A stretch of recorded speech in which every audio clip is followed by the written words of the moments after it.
Hello guys, my name is Prince and this is Math Center. Subscribe to my YouTube channel for more videos. Post your comments and questions on my social media handles and I'll respond to it. We are still on the topic plane geometry. In the previous video, we considered how to find the interior and exterior angles of polygons. In this video, we are going to study the properties of angles in a circle. To help us understand the properties of angles in a circle, we are first going to consider the parts of a circle. So the first part of a circle we are considering is what we refer to as the circumference. I know you know these things from GHS, so we are going to go through it very quickly. The circular part of the circle is what is called the circumference. So if you have this circle here, the circular part, the distance around the circle is what is referred to as the circumference. The next part of the circle we want to consider is an arc. An arc is a part of the circumference. So if you take a part of the circumference, what you have is an arc. So let's say that we have these 2 points, points A and points B on the circumference. So we have point A here. Sorry, I'm making point A here. Then we have point B here. Okay. So we have point A and point B on this circle. So you see, A and B is just a part of the bigger circle. So that part is what we refer to as an arc. So here we have the major arc and the minor arc. The minor arc is this smaller arc here from A through this path to this side B. The major arc is this bigger part from A through this path to this side here, which is B. So if you take a part of the circumference, we say that you have an arc. The next one that we are going to consider is what we refer to as the radius. The radius.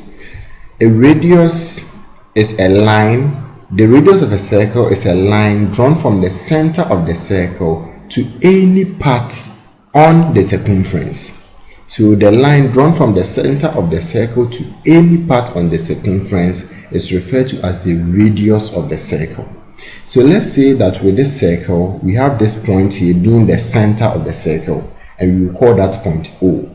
If you draw a line from point O to any point on the circumference, that line is referred to as the radius of the circle. So in the same way, if you draw a line from point O to this side, this one is also referred to as the radius of the circle. Remember, the radius of the circle is always equal. So what this means is that from O to A is equal to from O to B. This is a very, very important property. The radius of the circle, no matter the direction it takes, is always equal. So from O to A is equal to from O to B. Now the plural of radius is radii. So we have 1 radius and 2 radii. Let's move on to the next part of the circle we want to consider, which is the chord or a chord. A chord is a straight line joining 2 points on the circumference. A straight line joining 2 points on the circumference. So let's say that we have this circle here, and we have these 2 points, points P and points Q.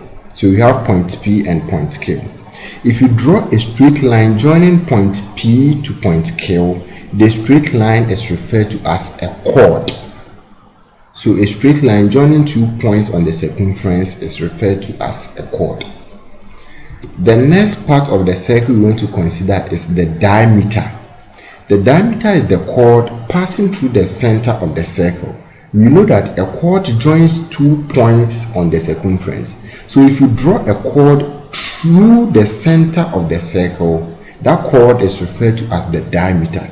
So in effect, the diameter is a line passing through the center of the circle that touches both ends of the circumference. So you can see that this line here, line CD, passes through the center of the circle. We are calling the center O, and it touches this point here at the circumference at this point, and it touches the circumference at this point. So this line called line CD is referred to as the diameter.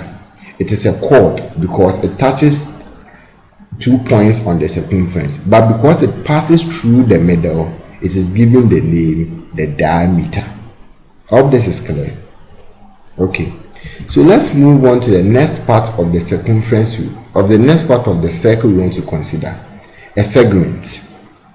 A segment is an area of a circle bounded by a chord and an arc. An area of a circle bounded by a chord and an arc. We know a chord, we know an arc. So the area of a circle bounded by a chord and an arc is referred to as a segment. Let's illustrate this on a circle. So let's say we have this circle here. Then we have this chord here, chord MN. So this line here is referred to as the chord. With this same points MN, we can say that we have the arc MN. Now you see that with chord MN and arc MN, we have the area, an area of a circle bounded by this chord here and an arc here. So the area of this circle, this area, I'm going to highlight there for you to see. This is the area I'm talking about. The area of the circle here, this area here, you see that with this area is bounded by a chord and an arc. This area is what we refer to as a segment. I hope that is clear.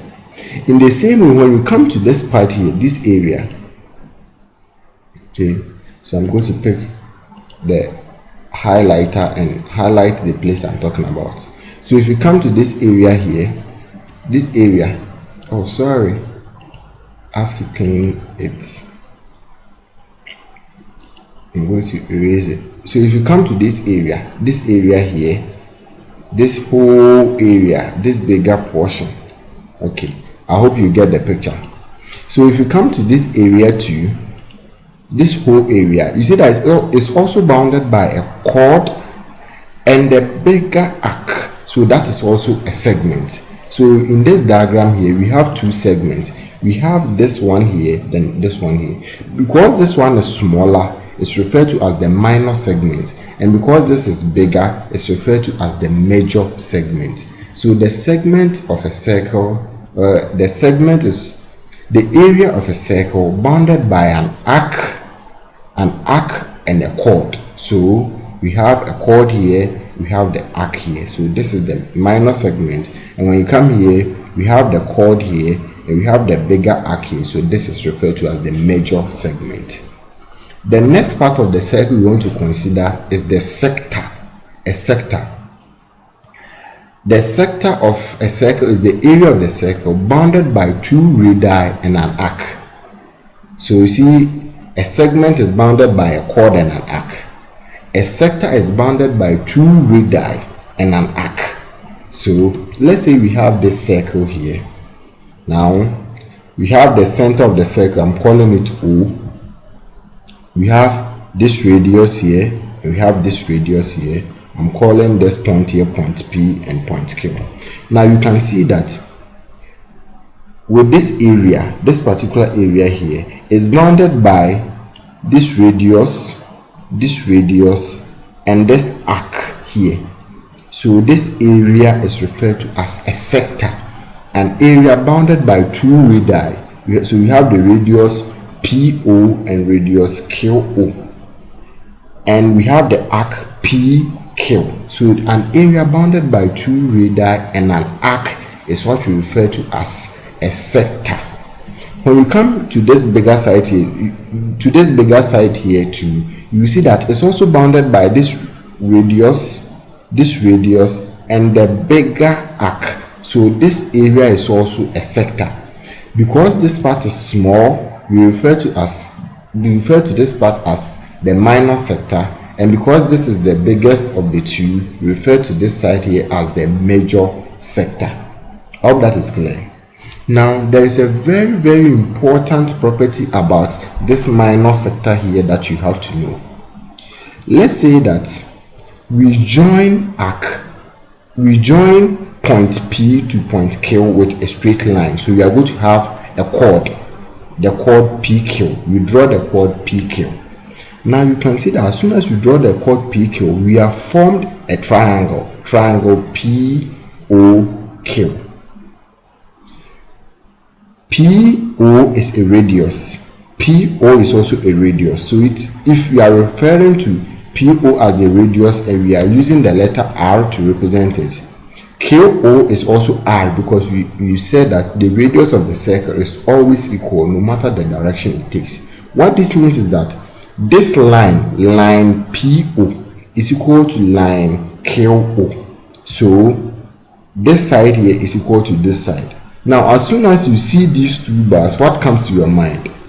We have POQ as a triangle. This side here is equal to this side. So it means that triangle POQ is an isosceles triangle. So if the angle formed here is X, the angle formed here is also X. This is a very, very important property of the minor sector that we have here. We are going to use this property as we move on in our studies on angles in a triangle. Thank you for watching this video on the parts of a circle. In the next video, we are going to use these parts of the circle that we've studied to delve into studying the angles, properties of angles in a triangle. Properties of angles in a circle. So in the next video, we are going to use the parts of the study of the circles that we've studied in this video to study more about the properties of angles in a circle. Bye bye.